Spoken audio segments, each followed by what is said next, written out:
દેશના આરોગ્ય પ્રધાનના જિલ્લામાં જ આરોગ્યની સુવિધાથી લોકોને મળી રહી નથી, ત્યારે કેન્દ્ર અને રાજ્ય સરકાર દ્વારા ભાવનગરના હોસ્પિટલ પરિસરમાં 200 કરોડ રૂપિયાના ખર્ચે મલ્ટી સ્પેશિયાલિસ્ટ હોસ્પિટલ અત્યાધુનિક સુવિધાથી તૈયાર કરવામાં આવી છે।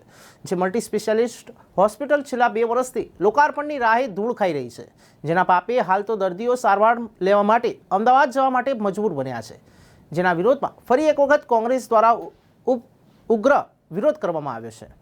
ભાવનગર શહેરમાં કોંગ્રેસ દ્વારા ઘોઘા ગેટ ચોકમાં રામધૂન સાથે જાહેર રોડ પર વિરોધ કર્યો હતો। હોસ્પિટલની પ્રતિકાત્મક હોસ્પિટલ સાથે વિરોધ કર્યો, સાથે જ દેશના આરોગ્ય પ્રધાન મનસુખ માંડવિયા નામના પણ સૂત્રોચ્ચાર કર્યા હતા।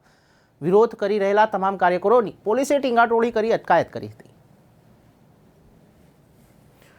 2 વર્ષ પહેલા ભાવનગરમાં મલ્ટી સ્પેશિયાલિસ્ટ હોસ્પિટલ આ ભાવનગરના શાસકોએ બનાવી અમે અભિનંદન લઈએ છીએ। ખૂબ સારી વાત છે કે ભાવનગર આજુબાજુના બોટાદ, રાજુલા, અમરેલીના લોકો અહીંયા સારવાર લેવા આવે છે, પણ 2 વર્ષ બનાવેલી હોસ્પિટલ જેમાં જે કરોડો રૂપિયાના સાધનો વસાવ્યા છે એનો વોરંટી પીરિયડ પર પૂરો થયો છે અને પૂરો થવાની તૈયારી છે, છતાં ઉદ્ઘાટનના વાટકા જે બાકી છે, શા માટે?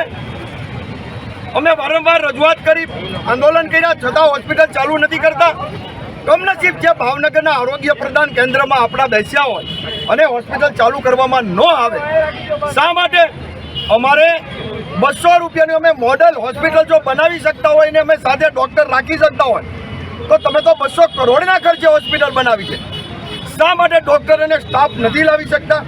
તાત્કાલિક ધોરણે માગણી કરીએ છીએ અને ભગવાન પાસે પ્રાર્થના આજે કરવાના છે, રામધૂન લેવાના છીએ કે આ શાસકોને સદબુદ્ધિ આપે, જેથી ભાવનગરના પ્રજાજનોને સારામાં સારી સારવાર ભાવનગરમાં મળી રહે।